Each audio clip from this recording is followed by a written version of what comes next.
Oddities. Welcome back to another episode of Midnight Curiosities. I'm Curator Raquel. And I'm Curator Warbeauty. And I'm Curator Jacera. Yeah, welcome back to another episode, Jacera. Thank you. I'm so happy to be here. Coming at you live from Phandalin today. Ooh. You guys, I have big news for you. Oh, no. I'm coming to this episode with standing energy. She is. I feel so powerful. I feel like I can do anything. Everyone should really get a standing desk. They're great. I have standing energy now. So this podcast is going to be better than it ever has been. Very powerful. Such power. Very powerful. Yes. I agree. I think so. So anyway, how have you guys been? How have you guys been this week? You know, the same. The same? The same as last week? The same as last week. Well, I didn't ask you last week, and I felt bad about it. Oh, did that eat at you? Yeah, it did. Okay. I felt my soul die a little because I could just tell you didn't care. Yeah, it really came across like I didn't care, but I was just so excited to have Curator Jacera with us. I mean, that I just disregarded Curator Warbeauty's week and feelings altogether. Listen, our listeners, they already know. They already know? They already know. What do they know? They know how your week's been? Yeah. Or they know that I don't care? Both. They already know. They know us. They love us. This is what they come here for. Okay. That's good. Not the education. That's not what they're here for. No one comes here for that. No. It's absolute garbage. Do not recommend. I honestly thought most people came here for the incorrect Bible stories. They do. That's what we get the most feedback on, so I can only assume that's what they come here for. That's what I'm saying. Everyone seems to have something to say about it, so clearly it's working. Yeah, it's it's doing something. All right, so, this is welcome back to our podcast, part 2 of Dungeons and Dragons in Metaphysics. Ooh, this is our first 2-part episode. Ooh, we're so fancy. We're trying out all the new tricks. Right, so last week, if you guys didn't listen to last week's episode, I highly encourage you. What are you doing here? Right, please go back and listen, because that sets you up for what we're talking about this week. Don't want to give yourself spoilers. Right, if you didn't listen to last week, please go back and listen to every episode that we've published. Yeah, just start from the beginning and just kind of work your way up. But all you need to listen to is last week, because that was obviously part 1, and this is part 2. So you do need that part, but the rest of it, I guess you don't need. You should still listen to it, though, because Curator Raquel and Curator Warbeauty are... Well, Curator Raquel, she's pretty dope. Warbeauty, she's just aight. Facts. Big facts over here. Listen, I'm feuding with an 8-year-old, about to be feuding with a 30-year-old. It's about to be real. Okay, part 2, D&D. Here we go. I have standing energy. Let's go. That's wrong game. You don't know. My character is Mario. Nintendo TM. Get off, There is a monk class that actually could theoretically let you play Mario. Anyways. So last week we discussed sort of a general overview of the psychology behind D&D and how that bleeds into the metaphysical realm, and I'm sure it was all very not confusing whatsoever for a lot of people. Brain science along perfectly. Yeah, brain science is confusing, and that's just kind of how it is. I can't make that simpler for you. Brain science for babies. Still a 400-page book. Yeah, right? So this week, we're going to get into, the nitty-gritty of D&D and how it applies to metaphysics. So this Curator Jacera she's, vibrating. She's, so excited. I can feel it. I'm excited for her. Because, for those who don't know, we actually had her on this episode because she is the D&D expert of our friend group. And yeah, I thought that we should mention that at the beginning of the last episode, but she is something of a D&D expert. I didn't want to, lead with that because I wanted to surprise them, like onion, peel back the layers of the onion on Curator Jacera. Sure. let her prove herself and then provide her credentials. Exactly. Well, now that I can already fact check that you're lying about me to begin with, so... Yeah.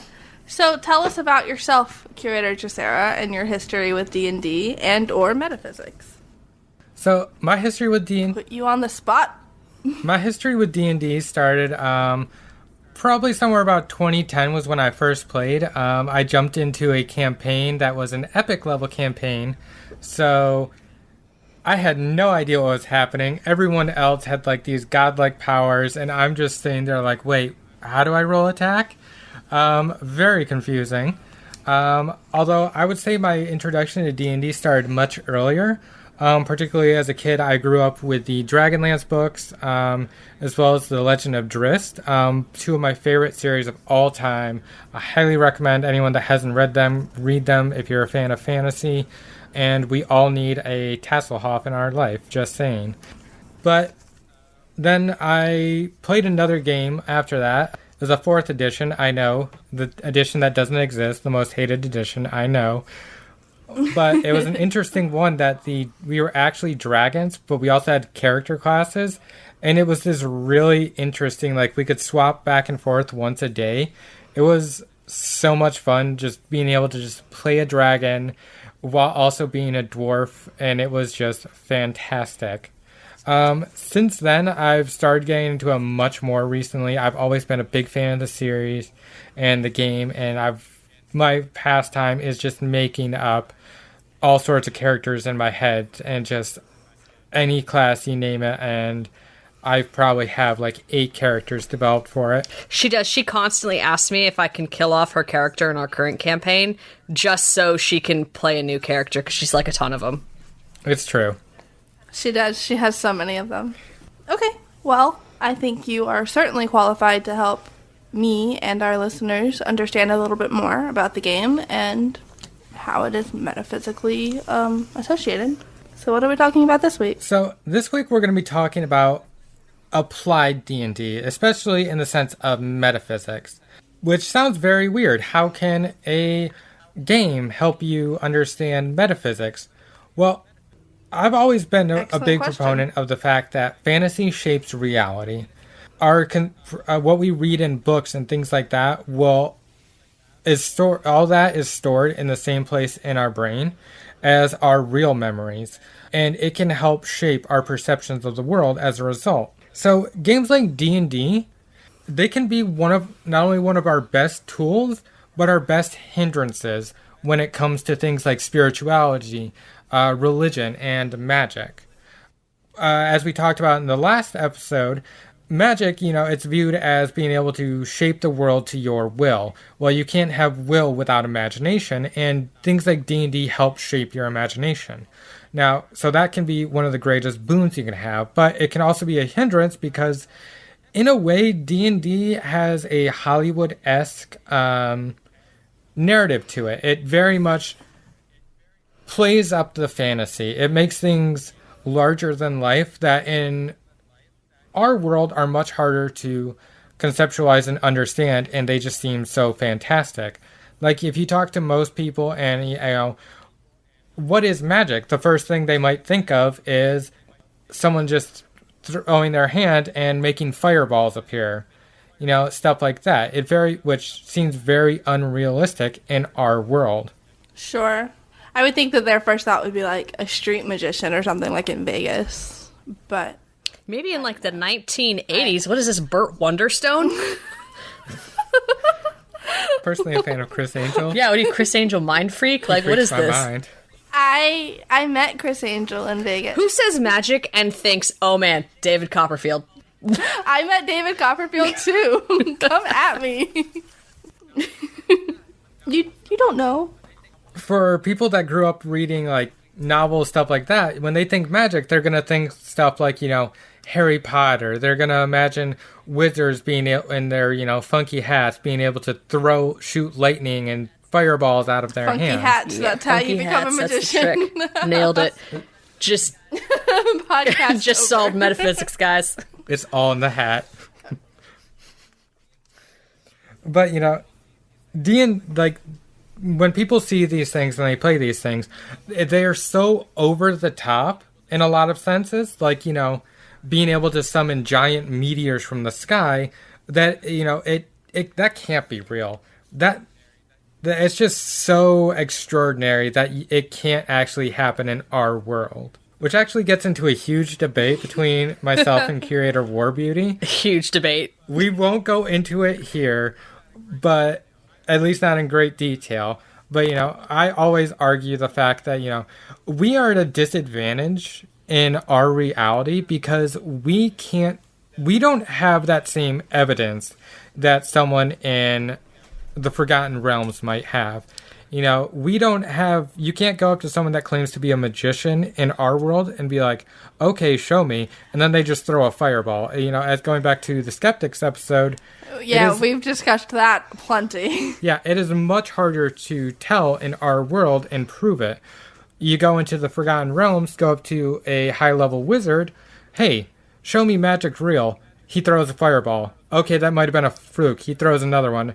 Okay, that doesn't prove anything. Double Throws fluke. another one. Double fluke. It's something that can be shown repeatedly over and over. Okay, and okay, let me clarify. The argument actually is in relation to, is God real? That's really what started this, is because Curator Gisera and I are currently attempting to create from nothing but the pure will of our imaginations a mythos and a reality and gods. And it's really hard. So when you're establishing that sort of magic fantasy reality, you have so many questions you have to answer. And the argument stemmed from, basically, is God any more real in Dungeons and Dragons than it is in our real life Earth? And my argument, as you've heard her argument, my argument is that if you were a citizen in Dungeons and Dragons, I do not think God would be any more real to you than God is to us. And her argument is that because there is so much more tangible, quantifiable proof that, yes, you couldn't have an atheist, or you couldn't have someone that didn't believe in gods in a setting like Dungeons and Dragons. But my counterpoint is that, but that was your reality. You grew up with lizard creatures. You grew up with people shooting fireballs out of their hands. You don't know any different. Whereas here, people can't shoot fireballs. Like, you can't see the fireball form in their hand and then launch out of their hand. But we do see people who can perform these phenomena. But because we are taught that it's fake, it's not real, it's not science, magic isn't real, we cannot apply a truthful mentality to a fantasy situation, because we are so tainted by our earthly disbelief that God isn't real, that there's no proof, that magic isn't real, that if you lived in a place where it was real and it was one of the laws, and it was an everyday occurrence for you, I do not think we can accurately say if we would still believe it was there or not. Which I would just want to caveat, my argument wasn't necessarily that it's not possible, it's just much harder. This is so far, you know, if I can go to a the church point of this episode. Well, listen, the viewers have to know.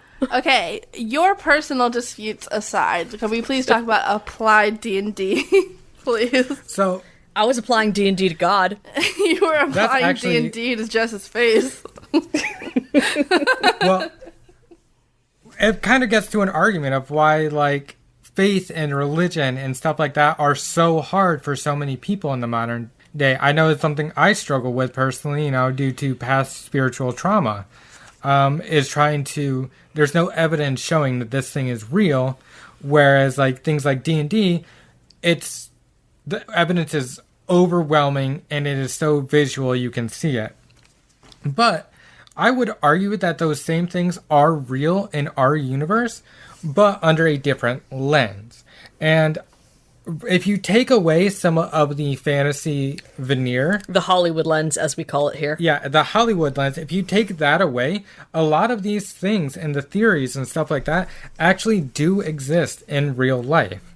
Like, one of the major, like, basic things you learn to do if you're studying magic, things like that, probably one of the most basic things that you might do is some sort of warding and protection spells and things like that. You know, you'll You're talking do about something in the real world, right? Yes. Yes. Okay. you'll, do something just to like protect yourself, socially, protect you on a flight or on a long drive, something like that. That's mage armor, baby. I mean, it's not incorrect. So take, for example, crystals are really popular, right? And people use crystals as like a means of protection and health and comfort and safety. Well, the theory in our real life is that crystal holds a certain type of, basically a certain calibration, a certain frequency, a certain vibration. And imagine that crystal creating a barrier around you or around the space that you're asking it to create a barrier for. Yeah, can you see like a super cool holographic, shiny, awesome barrier? Well, no, that's not how the laws of physics in our world work. But now translate that to Dungeons and Dragons of someone casting shield, casting the shield spell. That's what it would look like. It's just, it has a much more powerful and potent Hollywood visual to it. I will say that for example... Oh, go ahead.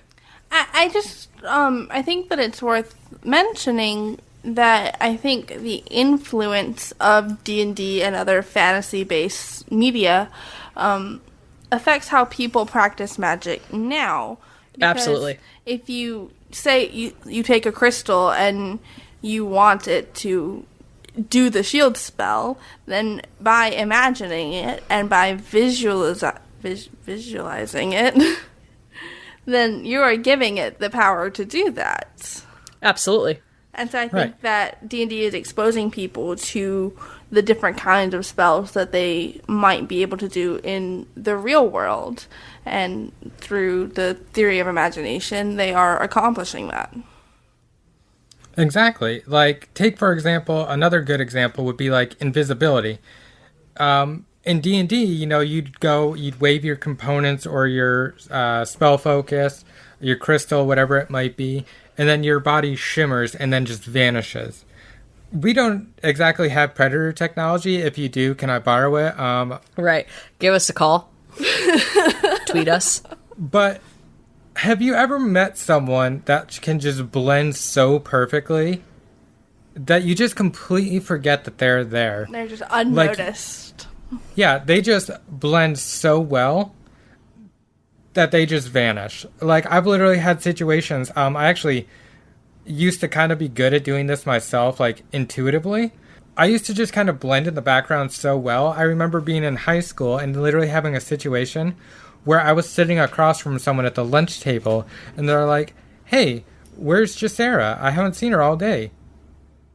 They're literally staring right at me from across the table. Hello, I'm right here in front of you. How is that any different than being able to wave my hand and just vanish? They're very much the same thing. They just, if you take away the Hollywood lens, they're the same thing. And the Hollywood glamour. Right. What a clever usage of word. I see what you did there. Thanks. Yeah. Which also, that actually does bring me up to a good example, I would say, with also how we interact with deity, at least compared to our world versus what you might typically see in a fantasy D&D world. And for this example, I'm going to actually use the show Critical Role, particularly Campaign 2. Spoiler warnings for anyone who hasn't caught up yet. But in the campaign, there are two clerics. One of them, Jester. She worships a being known as the Traveler. And there's another one, Caduceus Clay, worships the Wild Mother. So I would describe Jester as a much more D&D relationship to divinity. For her god is extremely real. He can just pop up and talk to her whenever. He is there with her constantly, and she can just have conversations with him constantly. He is just an entity that is there. If she has a question and casts a commune spell, he can literally just show up and say yes or no and have a conversation with her.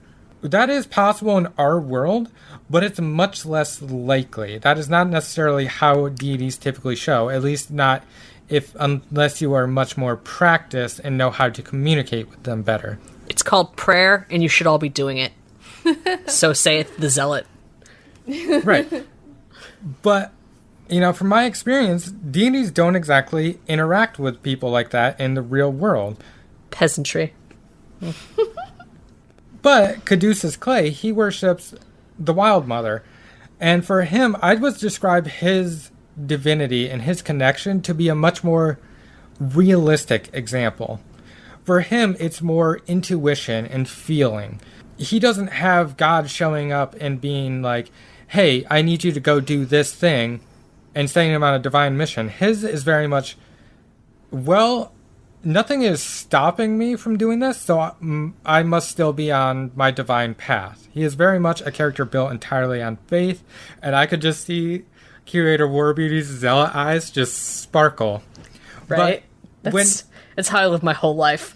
Her zealot eyes never stop. Yeah, but they just lit up. Yeah, but they glow I can see the fires. They do. That's how I know I'm on the divine path. It's pretty creepy, not gonna lie. But when Caduceus would actually go and talk to his divinity, and first off, I love how the character, or the actor Taliesin Jaffe, this man has to be very practiced in the occult and magic and stuff like that. Just listening to him, he's fascinating.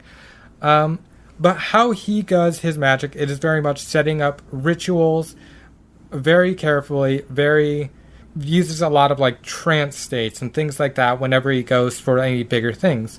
But when he interacts with his god, it is much more, he asks the question and then he'll get like a warm breeze or a cold breeze and just kind of like intuitive sort of feelings, as opposed to God just literally showing up and being like yes or no, or hey, you need to go here because my divine will shows it. So it's more images of something and more intuitive, which I think is honestly fascinating and the most realistic portrayal of how most people interact with deities in our world in a fantasy setting. Okay, I'm into it. I'm not a fan of the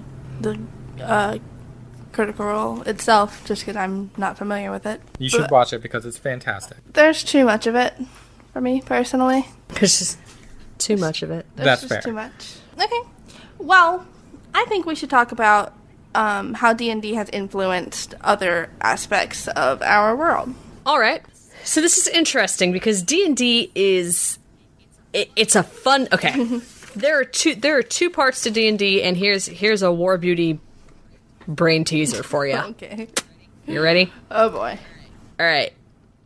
D&D has influenced our storytelling and the way we shaped our culture. And I mean, you're talking everything to all those, like, remember in like the 90s when all those like occult witchcraft movies got big? No. And then you have things like the rise of like Buffy the Vampire Slayer, the X-Files. Right. Not before mine though. So, but you have the rise of all of this like kind of underground geek nerd culture and Magic the Gathering. And then you have the rise of video games and technology. And D&D is one of the cornerstone pillars of the reason these things even exist.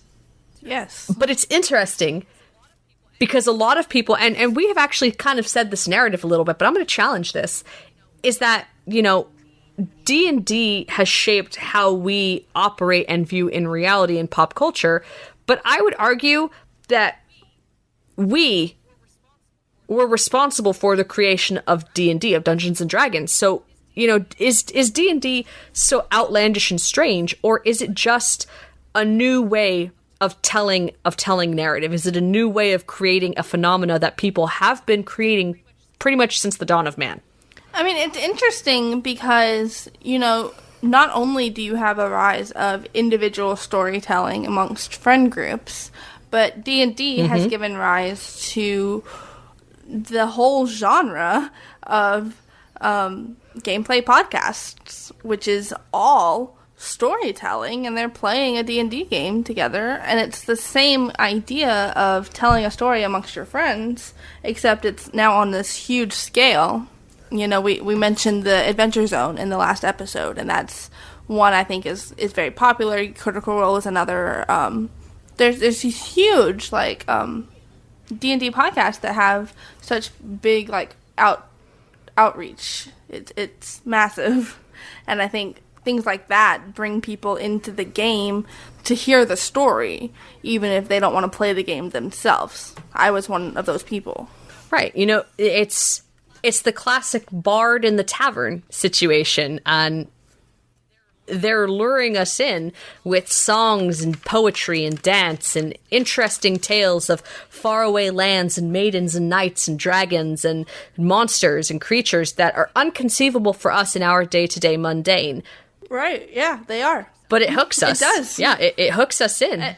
And we stay and we listen, and then all of a sudden, now you're invested, and now you're like, whoa, wait a second. Now, what's really fascinating, and here's... Is this going to be another hot take? No. Here's something that I do. Okay, so, spoiler warning, for those who are not paying attention to this podcast, we're all role players. Pay attention. I don't know if you guys got that or not. I don't know if you knew that. We are. But, so, I've been role-playing for the greater portion of my life because it was an escape, and it was a fantasy, and it was a coping mechanism for me. Big mood. Right? As it is for most people, I would say. So one of the most incredible turning points in my life and in the healing of my own traumas and in the healing of myself and progressing myself as a human was, and this wasn't a Dungeons and Dragons roleplay, but it was a roleplay nonetheless. I looked at these characters I had created that were all just pieces of me, and I got really, really sad. And I looked at them, and they were living these extraordinary lives. You know, I had this herbalist who could create poisons and understood plants, and I had this strong warrior who was never beaten down for too long, and she would always get back up. And I had this doctor who was incapable of incredible healing, but also capable of pushing the boundaries of science and the imagination. And I looked at what they were and who they were and what they did. And I was so disenchanted with real life, and I just said, wait a second, what is the difference between me and this character? Well, nothing. This character is me. It was born out of me, out of my imagination. So, okay, sure, I'm not 7'5". I don't have glowing pink skin. I don't have winter white eyes. Well, sure, that is not real, but she's an herbalist who specializes in hallucinogenics and poisons. There's nothing stopping me from taking herbalism classes and learning about hallucinogenic and poisonous plants and becoming an expert in that. Literally nothing other than myself. You know, there's nothing stopping me from picking martial arts back up and getting back into peak fighting condition so that I can do these, you know, incredible combat acrobatics that another character was doing. You know, there's nothing stopping me from taking classes or getting a degree here or learning and trying my hand at all of these different things. Right. Nothing but myself was stopping me. And so that was one of the biggest turning points for me in terms of role-playing, was that when I finally realized I could make the fantasy my reality. You know, I have a demon expert character. Well, why couldn't I be a demon expert in real life? You know? Yeah. I think, I won't say everybody goes through that, but I think a lot of people do have that kind of realization that whatever they enjoy about fantasy can often be achieved in their own lives, which is great. I definitely would agree, and it's like a source of... It's actually one of the weirdly powerful healing effects that D&D can have. We can actually go through our own personal traumas and things like that and process them without even realizing it, because of the fact you are making this other character that is not you but has those little pieces of you. You can actually skirt your own mental barriers and your own protections that don't allow you to necessarily process or do something, because you can do it through this character. And you can actually be doing incredible amounts of healing and progression in your own story and your own path without actually being yourself, because these characters are part of you, even if you aren't directly putting yourself into them, if that makes sense. Yeah, it does. It's definitely... You know, that's actually on the cutting edge of current trauma therapy, is this roleplay phenomena, we'll call it. That's currently on the cutting edge, and my trauma therapists, when I was going through and I got to pick what kind of therapy I thought would be best for me to deal with some military trauma, they offered that. And I said, actually, I've been role-playing for over a decade very seriously. And they were blown away when I basically handed them an entire portfolio worth of, work that I had done, psychological work that I had done. And they were like, oh, okay, so I guess you don't need to do that. And I was like, yeah, I've been doing that. And it aided my actual therapy 100-fold. It was mind-blowing how easy trauma therapy really was by comparison to how it should have been, simply because I had done all that background work with roleplay. Yeah. Okay, well, now, go ahead.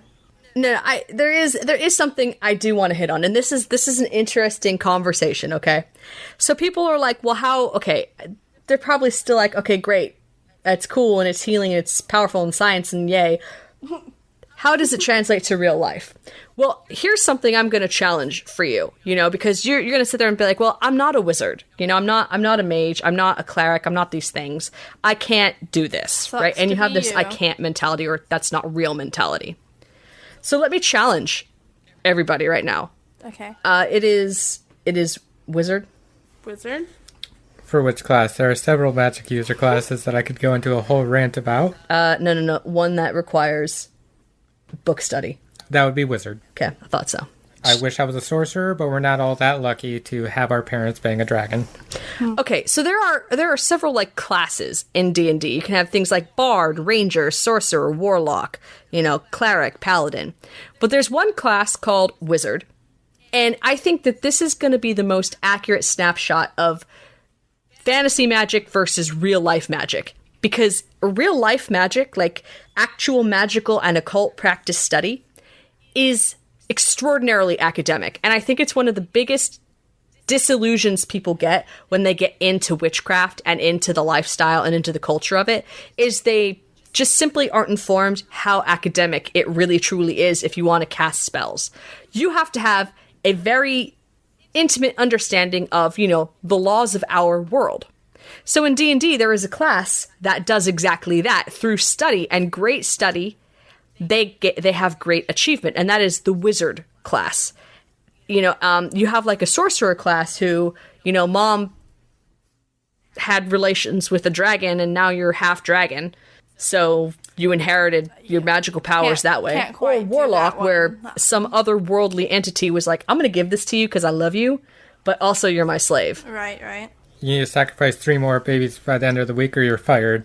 Basically. But wizard is the most accurate to real life magic class versus actual magic practice. It's book learning, it's study, it's academia. And for those who are sitting there, I see a lot of this narrative. Oh, well, all you need to do is believe, and it's the power of intention and will and all this nonsense. It's really not, guys. Face, trust, and pixie dust, baby. Right. It's not. Let me burst your bubble. Much like the fact that you can't perform exorcisms, that doesn't make you a magician. I hate to tell you, and I'm sorry to all those New Agers out there who got on Pinterest and felt a vibe. That's the door. That means the door is open for you. That's all that means. It doesn't mean that you are this thing. To become this thing requires a lot of discipline and study. Much like being a cleric or a priest in real life requires discipline and study and knowledge of God and knowledge of faith and knowledge of community. Yeah, that's not fantasy. That is just real. Even concepts like the druid, a very natural-based claster who can do things like wild shape and turn into animal forms and things like that.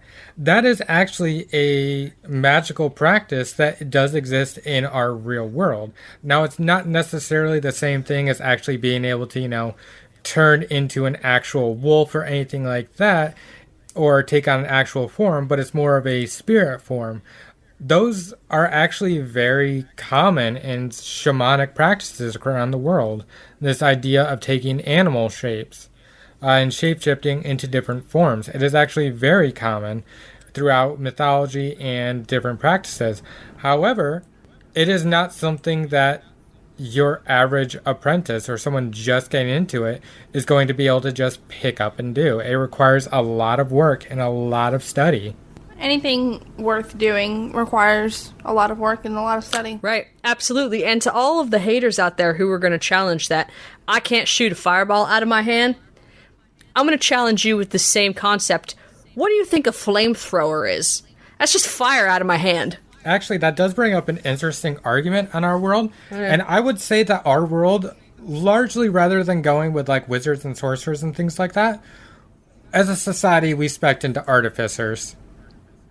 Meaning we advanced technology and science versus an unquantifiable idea of power. We have tangible something. So, you know, a wizard can cast fireball from his hand, but I can cast fireball from my hand using a flamethrower, courtesy Elon Musk. You know, I think it'd be closer to a grenade.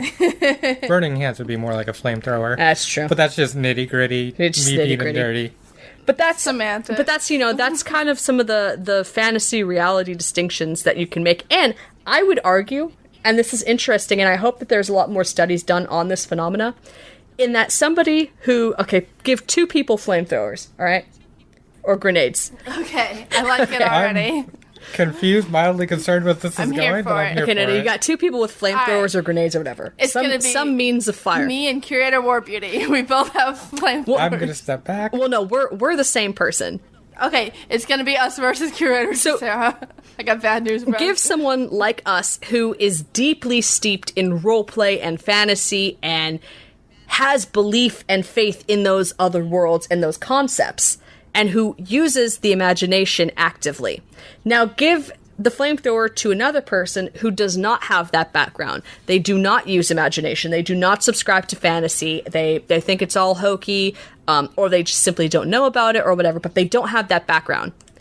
I would argue that the person, and they have, you know, similar training, similar ideas, and similar, like, backgrounds. Sure.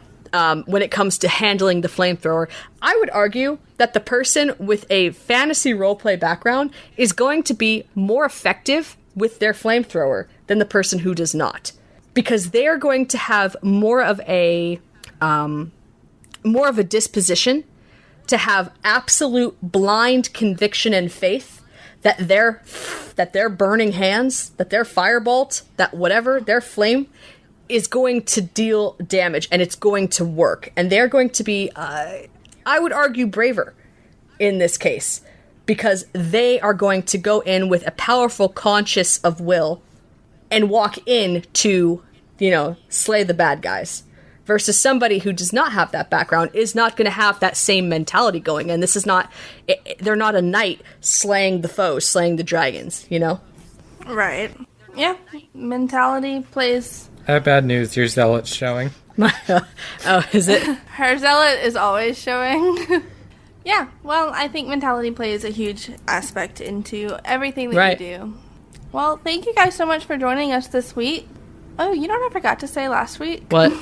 Midnight Curiosities is hosted by One Eye Oddities, a new way to see magic. Well, guess what? They had to listen to this week in order to hear that. It's because this was a two-parter. Yeah, I'm sorry I forgot that last week. But yeah, thank you guys for joining us. If you liked what you heard here this week, please tell somebody about it. Please leave us a review on iTunes. Tell a friend. Start up a discussion. Start up a D&D game. And stay tuned, because we will be discussing metaphysics in video games. And we're kicking it off with Starting next week, yeah. Baldur's Gate and Diablo. So all of you D&D fans and you Blizzard fans, tune in, because we're going to talk about some really cool concepts, and I'm probably going to get to talk about the Vatican. Yeah, it's going to be an absolute blast. You guys are going to have a great time. We're going to have a great time. And it's a whole series. We're going to be doing this for 10 weeks. Get ready. We've got a lot to look forward to. In the meantime, you can reach out to us anywhere that you can think of. We're on all the social medias at Midnight Curiosities or at One Eye Oddities. You can reach out to us through email, through Twitter, through however you want to. We'd love to hear your ideas, what your thoughts about these games are. Even if you want to share your own D&D experiences, please feel free to do so. Yeah, reach out and let us know how D&D has changed your life or your practice. Did D&D get you into magic and the occult? Yeah. Let us know. We want to hear. Yeah, and of course, don't forget to send hate mail to OG Warbeauty. Do not forget to send me hate mail. Yeah, alright, well, we'll see you guys next week. I am Curator Raquel. And I'm Curator Warbeauty. And I'm Curator Jacera. Special thank you to Curator Jacera for sharing her D&D knowledge with us. Yeah, we can't wait to have you back. You're very welcome. I've got to nerd out for 2 episodes in a row, and that's all I really ask for in life.